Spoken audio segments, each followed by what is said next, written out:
በተለያዩ ፖሎችና ግድግዳዎች ላይ ተለጥፎ ያደረው ምስል ሮናልዶንና የሮናልዶ ደጋፊዎችን ያበሳጨ ሆኗል። ከላይ እንደምታዩት ሚሲንግ ይላል፣ አፋልጉኝ ማለት ነው በአማርኛም። በአረበኛ የተጻፈው መልእክት ላይ ደግሞ የ40 ዓመቱ አልቃሻ ልጅ ስለጠፋ ቤተሰቦቹ እየፈለጉ ስለሆነ አፋልጉኝ የሚል ነው። ነቆራ ይመስላል። ክርስቲያኖ ሮናልዶ ሰሞኑን በሳውዲ ነገሮች እየተበላሹ ይገኛሉ። ከአመራሮች ጋር ያለው ግንኙነትም ተበላሽቷል። የሳውዲ ፐብሊክ ኢንቨስትመንት ፈንድ ክለቦችን የሚያስተዳድረው ማለት ነው ከአልናስር ይልቅ ሌሎች ክለቦች እያደላ ነው። በተለይ ለዋንጫ እየተፎካከርን ባለንበት ሰዓት ቤንዜማና አልሂላል ማስፈረሙ ተገቢ አይደለም ሲል ተቃውሞውን አስደምጧል። ከዛም ባለፈ ልምምዶች አይሰራም፣ ጨዋታዎችም ላይ እየተሳተፈ አይደለም። ከአልሪያድ ጋር በነበረው ጨዋታ አልነበረም፣ ጉዳት ሳይሆን በማኩረፍ ማለት ነው። አሁንም በተመሳሳይ ከአልሂላል ጋር በሚኖረው ጨዋታም የማይኖር ይሆናል፣ ምክንያቱም ሰሞኑን ልምምድ አልሰራም። ሮናልዶ በሳውዲ ከፍተኛው ተከፋይ ነው። በቀን 488 ሺህ ዩሮ ይከፈለዋል። በሳምንት ደግሞ 3.5 ሚሊዮን ዩሮ አካባቢ ይከፈለዋል።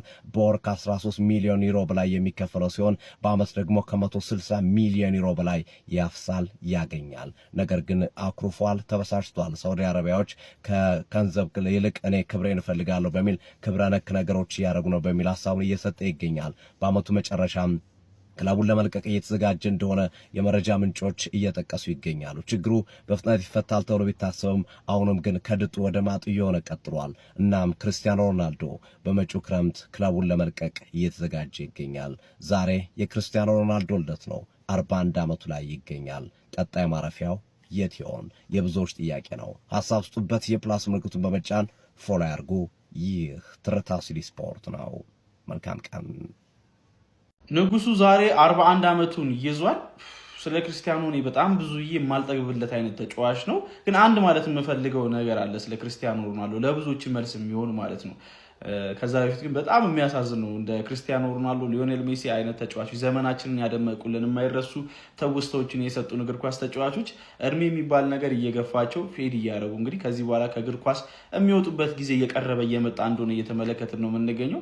በየአመቱ እኔ ልደታቸውን ባከበርን ቁጥር በቃ ይሄ ነው አይምሮ ላይ የሚመጣው ማለት ነው። ከእግር ኳስ ቀስ እያሉ እየወጡ እንደሆነ ማለት ነው። እና በጣም ነው ልብ የሚሰበረው ያንን ሳስበው። ምክንያቱም እማረሳቸው ትውስቶች የትኛውም ሰው ሊሰጠኝ የማይችለውን ደስታ የሰጡኝ ሰዎች ስለሆኑ ማለት ነው። ክርስቲያኖ ሮናልዶ እኔ የትኛውም ሞቲቬሽናል ስፒከር ከየትኛውም ታዋቂ ሰው በላይ ሊያወራለት ከሚችለው አስተማሪና አነሳሽ ታሪክ በላይ ያለው ተጫዋች ነው።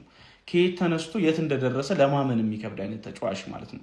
ከልጅነቱ ጀምሮ ብትመለከቱ ክርስቲያኖ ሮናልዶ ወላጅ እናቱ ልታስወርደው የነበረ ልጅ ነበር፣ በድህነት ምክንያት ማለት ነው። በህመም ምክንያት ብዙ የተሰቃየ ታዳጊ ነበረ።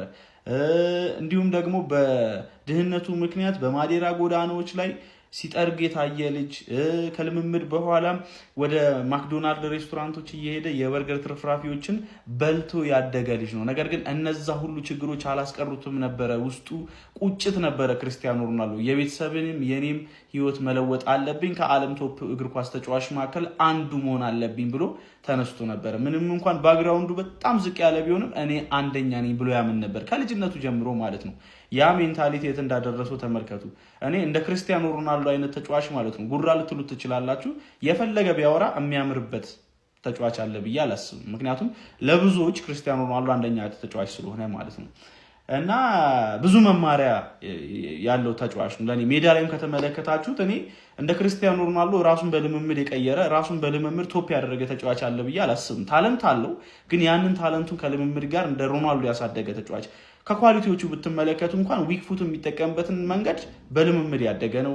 ሄዲንግ የሚጠቀምበት መንገድ በልምምድ ያደገ ነው። ተፈጥሮ የለገሰችው ነገር ቢኖርም ከልምምድ ጋር ደግሞ ያሳደጋቸው ነገሮች አሉና ለኔ ክርስቲያኖ ሮናልዶ በጣም ከማይደገሙ ተጫዋቾች መካከል አንዱ ነኝ። ብዙ ተጫዋቾች በልምምድ ራሳቸውን ሊያሻሽሉ ይችላሉ፣ ግን እንደ ሮናልዶ ስኬታማ ይሆናሉ ወይ ነው ጥያቄ። በልምምድ ቢሆን እንደና አዳማ ትራኦሬ ምናምን የመሳሰሉ ተጫዋቾች አንደኛ ነበሩ በዚህ ሰዓት ማለት ነው።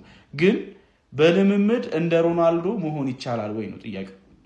ሮናልዶ ከታለንት ጀምሮ በልምምድ ራሱን የቀረጸ ኢቭን እኮ በጨዋታ መንገድም እልም ያለ ድሪብለር የነበረ ተጫዋች ነበር ሮናልዶ። ከዛ ነው ራሱን ቀይሮ ወደ ግብ አስቆጣሪነት ራሱን ማድረግ የቻለው ማለት ነው። እና እንደዚህ አይነት ተጫዋች በእግር ኳስ ድጋሚ ይመጣል ብዬ አላስብም። ብቻ ያየናቸው ሰዎች በኩራት ለኔክስት ጀነሬሽን ይህን ተጫዋች አይተናል ብለን ለማውራት የማይረሱት ውስጣዎችን ውስጣችን ለማስቀረት ይሆነናል ብዬ አስባለሁ። ብቻ ለክርስቲያኖ ሮናልዶ ወዳጆች በጠቅላላ እንኳን ተወለድክ በሉልኝ ኮሜንት ሴክሽን ላይ የፕላስ ምልክቱን መጫን እንዳትረሱ። እስኪ ልጠይቃችሁ መልሱን እናንተ ደግሞ በደማቁ ጻፉት። አንድ ስም አለ ዘመን የማይሽረው ድካም የማያውቀውና በየዕለቱ ራሱን እንደ አዲስ የሚፈጥር። ይህ ስም ከፖርቱጋሏ ማዲራ ጠባብና አቧራማ የልጅነት ጎዳናዎች ተነስቶ ዓለምን በእግሮቹ ስር አድርጎ ዛሬ በሳውዲ አረቢያው አልናስር ምድር በክብር ይስተጋባል። ይህ ስም እንዲሁ በዘፈቀደ የተጠራ አይደለም። ኳስና መረብ በፍቅር ንክኪ በተገናኙ ቁጥር ግራቪቲን በተጋፋና የስበት ህግን በጣሱ አስደናቂ የመቀስ ምቶች ባይስክል ኪክስ ስታዲየሞች በጩኸት ሲናወጡ ይህ ስም ጎልቶ ወጥቷል። ይህ ስም ከእናቱ ከዶሎሬስ የፍቅር ጥሪና የጉያ ሙቀት ተነስቶ ዛሬ በዓለም አቀፍ ሚዲያዎች የፊት ገጽ ላይ የማይቻለውን የቻለ ተብሎ ተዘግቦለታል። የማይነኩና የማይሰበሩ የተባሉ ሪከርዶች በሱ የእግር ጣቶች ሲሰባበሩ ዓለም ባድናቆት አይታለች። በግራ በቀኝ በጭንቅላት ሃትሪኮች እንደ ዝናብ ሲወርዱ ይህ ስም ላለፉት 41 ዓመታት እንደ ማለዳ ፀሐይ ቦግ ብሎ በርቷል። ታዲያ ይህ ስም ማን ነው? እሱ የኳስ ጥበብ ንጉስ፣ የጽናት ተምሳሌት፣ የምንጊዜም ምርጡ ክርስቲያኖ ሮናልዶ ዶስ ሳንቶስ አቬሮ። የንጉሱ አድናቂዎች የት ናችሁ? መልካም ልደት ለእግር ኳስ አቶ ፍየሌም ለካስ እንደሰው ተወልደው 41 ዓመት ሞላቸዋል። በሰውኛ አቆጣጠሩ በሮናልዶኛ አይደለም። በሮናልዶኛማ ገና 25 ዓመታቸው ነው። እኔ ግን የልደታቸው ቀን አልደሰትም። እያረጁብኝ እያጣኋቸውም ይመስለኛል። አቦኝን ሰው በጣም ነው መወዳቸው። አንተ መቼም ሰውን በላቸው ከሴት ማዕፀን ወጥቷል። ተግባራቸው ግን የሰው አይደለም። እግር ኳስ ደግሞ 2 ዓመት በይ ከሆነ የዘንድሮን ዓለም ዋንጫ ለሮናልዶ ይማጥጠቂልኛለሽ። ዘንድሮማ ባራዳም በፋራም እንበለዋለን ኢንሻአላህ ኢንሻአላህ። ክርስቲያኖ ሮናልዶ ዶስ ሳንቶስ አቬሮ ዛሬ እንግዲህ ክርስቲያኖ ሮናልዶ የ41ኛ ዓመት የልደት በዓሉን እያከበረ ይገኛል። ይህ የእግር ኳስ ባለውለታ ማለት ነው። ሁላችሁም የእግር ኳስ አፍቃሪያን ይህንን ጀግና ተጫዋች ማለት ነው ሃፒ በርዝዴይ በኮሜንት እያላችሁ ኮሜንቱን አጨናንቁት ነው ምላችሁ። እንዲሁም ደግሞ ማለት ነው ኔይማር ጁኒየር ማለት ነው የእግር ኳስ ባለ ተሰጥኦ የሆነው ተጫዋች ኔይማር 34ኛ ዓመት ልደት በዓሉን እያከበረ ነው። ለነዚህ ድንቅ ሁለት ተጫዋቾች ሃፒ በርዝዴይ በማለት ኮሜንቱን ታጨናንቁልኛላችሁ።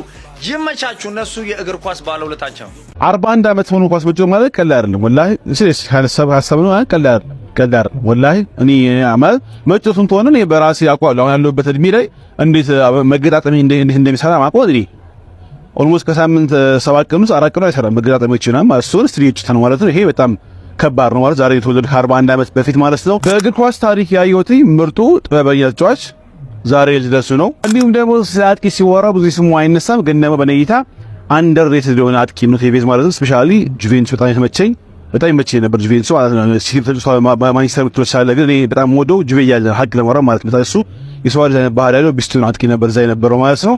ሶስቱም ዛሬ ልደታቸው ነው። ሃፒ በርዝዴይ ይቆረጥ እውነት ይቆረጣል። ምንድን ነው አይቆረጥም? እንዴት ነው የሚቆረጠው? ልጅ ይቆረጣል። አንሰው ያስታተማኝ ይቆረጣል ብያለሁ። ከታባ መጣሁን ነው ቶትንሃም አባት አይደል እንደ እየላጭ አይደለም ጭራሽ ይቆረጣል። በቃ እኔ ምንም የምሰማው ጉድ የለም። በቃ እዚህ ጋር ስማኝ አንድ ነገር ቶትንሃም ማለት ተርፌን ነጥብ አስጥሏት ይሄ ልጅ እድሜውን አራዝሞ ቀምሎ ካላየሁት ከዚህ ላይ ቁልቁል እንዴት አይደለም። ቆይ እሱ ይደርሳል። እውነት ይደርሳል። ይኸው ቅዳሜ ካምታስ ላይ ህዝብ ሰብስቤ መጥቼ እዛው ተክዬ በዚህ ባናት ተጠቅለህ ትበቅላታለህ። ውሃ ጠጥተን እንዳፈራ እቆጥራለሁ። ሞቼ ነው ከአቋማጋ ጀማው ቅዳሜ ባምዳስ ከች በሉ ይሄን ሰውዬ እናሳየዋለን። በቃ ጀማው ቅዳሜ ደግሞ እንቋጥራለን። ወጥረን ማለት ነው ቶንዶ ሲዘን ነው ምን ሰብስበን ወጥረን ቋጥረን ማለት ነው። ይሄ ሰውዬ የቅማል መራቢያ ስለማይሆን ነው ምንም አፈከተም ስለሚሆን እኮ ስለሚሆን አይደል ወደዛ ይሆናል